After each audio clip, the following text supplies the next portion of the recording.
비폭력 대화 함께 읽기 제10장 첫 번째 분노를 온전히 표현하기. 자극과 원인 구별하기. 모든 분노에는 삶에 기여하는 에너지가 있다. 여러분은 화가 나면 어떻게 하시나요? 소리를 지르시나요? 또는 우시나요? 아니면 뭘 던지시는 분도 있을 수 있고요. 그리고 또 뭐 이렇게 째려본다고 표현해야 되나요? 뭐 이런 여러 가지 방법으로 아마도 여러분들은 화를 표현하실 겁니다. 우리는 화가 나면 우리 자신을 온전히 표현해 줄 더 강력한 방법을 원하게 됩니다. 뭔가 자신이 처한 환경을 개선하고 싶어서 힘을 기르고 싶다 이런 생각을 하는 사람들은 비폭력이라든가 연민이라는 말을 굉장히 불편하게 하기도 합니다. 제가 워크숍을 해보면 어떤 말씀을 하시냐면 이름을 바꾸세요. 비폭력 대화. 그 비폭력 대화라는 이름 때문에 수요층이 더 적을 겁니다. 이런 이야기를 많이 하세요. 네. 고민하게 되죠. 진짜 바꾸면 뭐 평화에 대한 공감에 대한 그러면 또 달라질까? 대부분 사람들은 내 자신이 폭력적이지 않다고 생각하기 때문에 오히려 비폭력이라는 말을 통해서 내 말이나 태도에 어떤 폭력이 있는지 볼 필요가 있고요. 그리고 비폭력 대화를 할 때 가장 기본이 되는 건 연민을 품는 겁니다. 연민은 우리가 보통 '불쌍하다.' 이런 생각을 많이 하죠. 그런데 그것 외에도 그냥 그 사람의 상처를 그대로 품는 거라고 말씀을 드릴 수가 있습니다. 244쪽 보겠습니다. 자극과 원인 구별하기.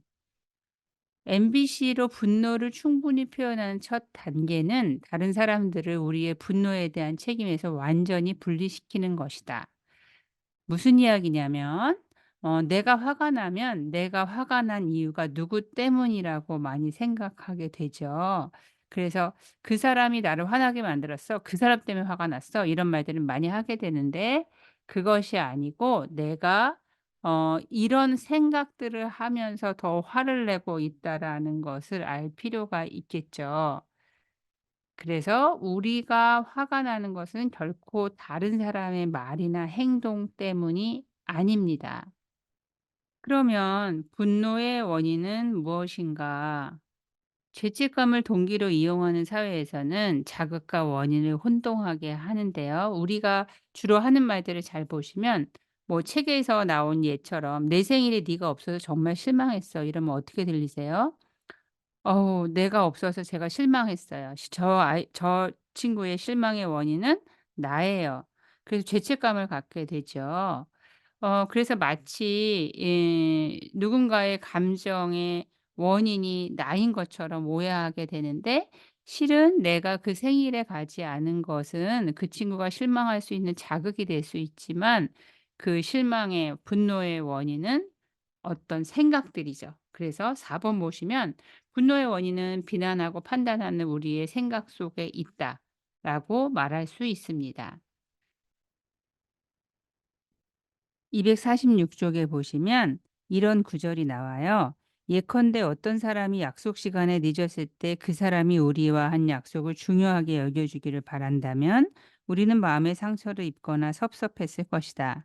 그러나 만약 시간을 유용하게 보내는 것이 당시의 욕구였다면 우리는 아마 짜증이 났을 것이다. 그 반면에 30분 정도 혼자 조용히 시간을 보내고 싶었다면 그 사람이 늦는 것에 대해 오히려 고마움을 느꼈을 것이다.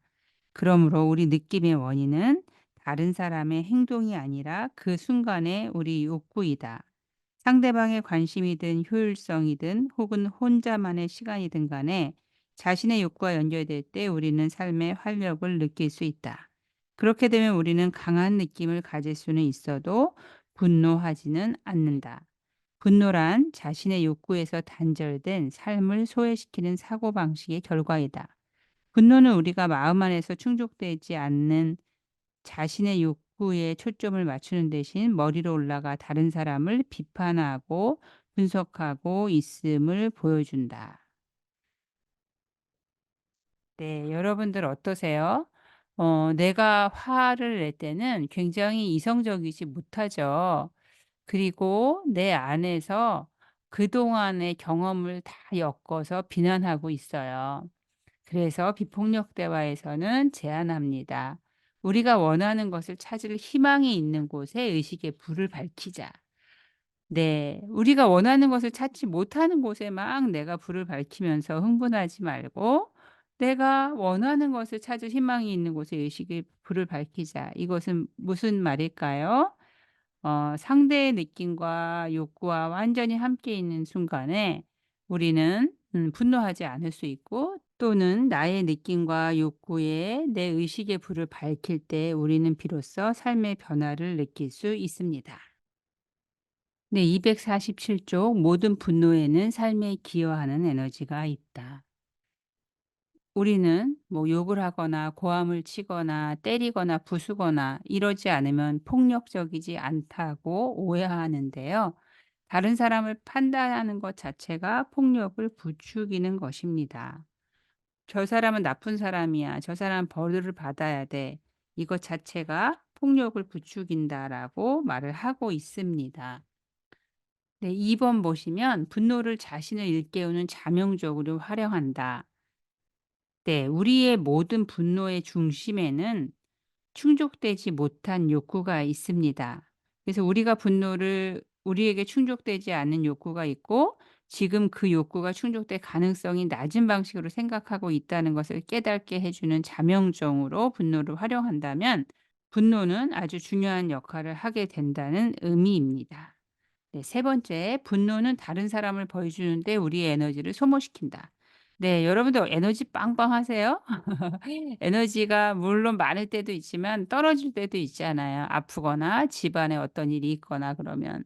그런데 우리가 그 에너지를 다른 사람 벌 주는 데 사용을 하게 되는 거죠. 그래서 분노는 내 에너지를 써야 될 곳에 쓰지 않고 다른 사람을 벌 주는 데 쓰고 있다. 이런 의미입니다.